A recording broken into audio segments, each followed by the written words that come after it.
Assalamualaikum warahmatullahi wabarakatuh. Perkenalkan, nama saya Rizky Aditya Putra dari kelas 9H akan mengerjakan tugas B-Indo monolog yang berjudul Kota Tanpa Buku. Pernahkah kau ke toko buku, perpustakaan atau taman bacaan? Tidakkah kau merasa istimewa ketika berada di dalamnya? Di sekelilingmu ada berbagai toko dari dunia nyata dan hayal. Tempat yang pernah kau kunjungi dan yang belum, informasi dan cerita dari masa lalu, masa kini, dan masa depan.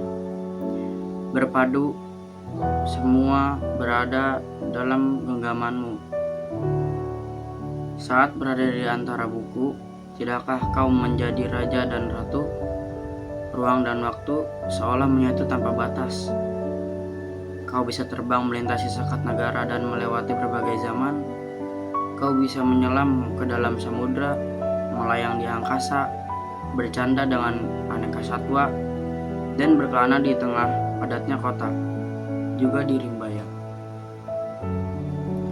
Kau tahu, buku adalah jendela dunia, kunci pengetahuan, dan pintu wawasan.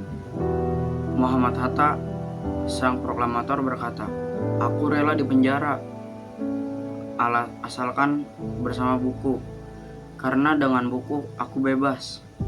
Melalui buku, manusia terbebas dari ketidaktahuan. Tempat-tempat yang dipenuhi buku adalah harapan berkembangnya pengetahuan dan wawasan. Apa jadinya jika kota tanpa buku? Pantaskah disebut kota? Di kota itu, mungkin kabar datang dari sumber lain, dari koran, televisi, atau internet. Mungkin informasi dan cerita datang dari cerita nenek moyang, bagai dongeng-dongeng sebelum tidur. Irama warganya pun tiada beda. Bangun pagi, berterbaran di muka bumi untuk berbagai keperluan, untuk kembali pulang siang atau sore harinya. Setelah itu, mereka berangkat tidur dan memulai lagi hari berikutnya. Semua serupa. Di kota itu, mungkin ada bangunan bernama perpustakaan. Di dalamnya, buku-buku berderet dalam rak yang tak terjemah. Tiada tangan meraih dan membuka halaman demi halaman dan sukacita. Mungkin juga ada tumpukan buku di sudut-sudut sekolah yang mulai sepi dan berdebu, jarang dikunjungi dan dibaca. Buku-buku di sana teronggok tanpa nyawa. Bagaimana dengan kotamu? Mungkin kau tinggal di tengah kota yang megah, atau di gang sempit, atau di desa terpencil, di pesisir pantai, atau di kaki gunung. Adakah perpustakaan, taman bacaan, atau toko buku terdekat di rumahmu?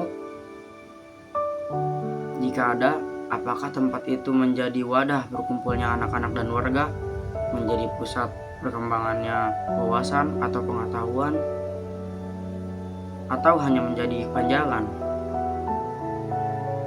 Maukah kau menjadi orang yang menghidupkannya? Kau bisa mengunjungi dan mengajak teman-teman membaca dan berbagai cerita di sana, menjadi tempat itu sumber kegembiraan dan pengetahuan. Jika tempat itu belum ada, maukah kau menjadi orang yang memulai menghadirkannya? Kau bisa memulainya dari sebuah sudut di teras rumahmu. Ajak teman-temanmu memulai langkah baru. Jangan biarkan waktu berlalu tanpa buku. Siapapun dirimu, bersahabatlah dengan buku. Dia akan menjadi teman senjatamu